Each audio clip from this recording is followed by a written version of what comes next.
Welcome to It's Your Case, presented by vetcity.com. I am Olga Travetti, your radiologist on demand for this week. Today's example is a 2-year-old male rabbit presenting with dental disease, left epiphora and weight loss. So we're going to start assessing this rabbit's head with a 3D multiplanar reconstruction.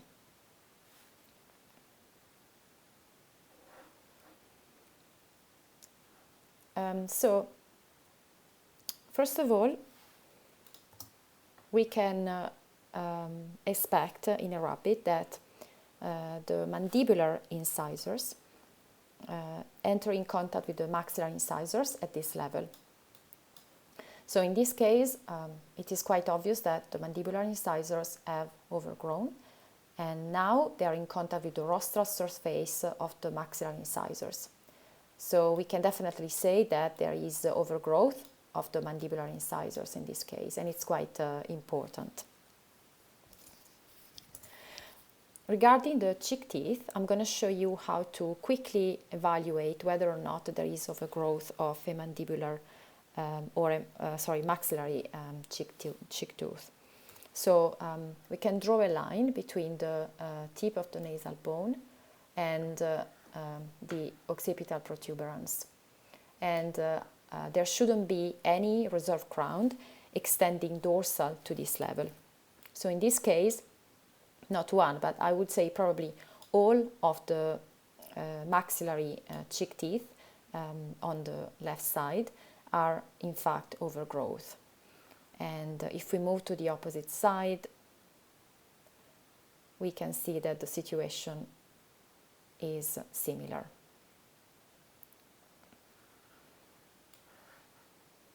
Again.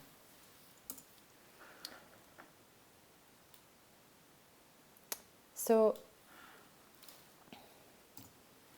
I'm going to show you what happens when there is overgrowth of a reserve crown of a maxillary cheek tooth. So let's take this one, for example, which is quite severe. So when we follow the crown distally, we can see that the tip of the crown is sharp, and it is entering in contact with the soft tissues of the oral cavity. This is not expected because the tooth shouldn't curve outside this way. And of course, it enters in contact with the soft tissues and causes repetitive trauma to the soft tissues. So it's cause of pain and discomfort when they try to eat. When we follow this tooth dorsally, we can see that the reserve crown, instead of being straight and in this position here laterally, curves all the way medially and then goes up and laterally again. So this is an example of extreme overgrowth. And because there is no space, the reserve crown had to curve, and created a sort of a nest inside the maxillary region. Because of the pressure of the growth, the maxillary bone has become osteolithic. So we don't see the cortex at the level as you can see on the other side. So there is osteolysis of the maxillary bone. And also, this is a bone window, but we can tell that there is some soft tissue opacity around this area. So if we go back to the transverse images and we compare the bone and the soft tissue windows, here where we can see the overgrowth reserve crown, we can see that in the soft tissue post-contrast series, there is a hypoattenuating material, and around this there is a peripheral rim enhancement. So this means that there is some fluid or non-vascularized material accumulated around the overgrowth reserve crown, and around this there is some sort of capsule, some tissue delineating.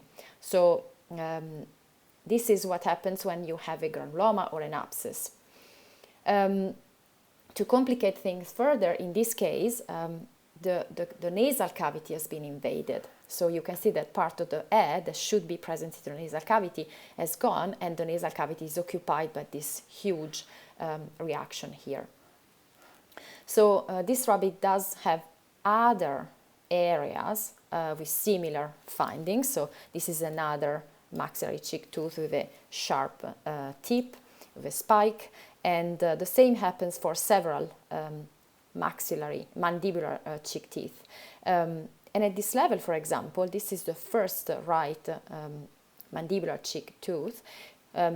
We can see similar findings to what we saw in the maxillary region, with osteolysis of the mandible, with non-enhancing soft tissue material around the overgrowth reserve crown, and with an area of contrast uptake around this material. So again, this represents an abscess or a granuloma. So in this rabbit, the condition is quite extreme and severe, and it can surely justify the weight loss and the poor appetite. The history mentioned left epiphora.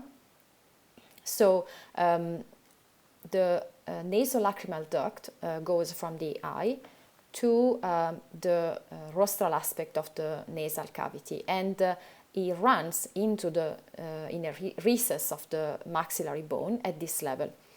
So what happened is that probably in this case the big granuloma or abscess developed around the reserve crown of the first left maxillary cheek tooth has compressed the nasolacrimal duct, and the tears in this rabbit cannot flow, and therefore the rabbit presents the epiphora. So I hope you enjoyed this case. Be sure to review the full report associated with this case. Thanks for listening, and remember, it's your case, so please post your questions on social media.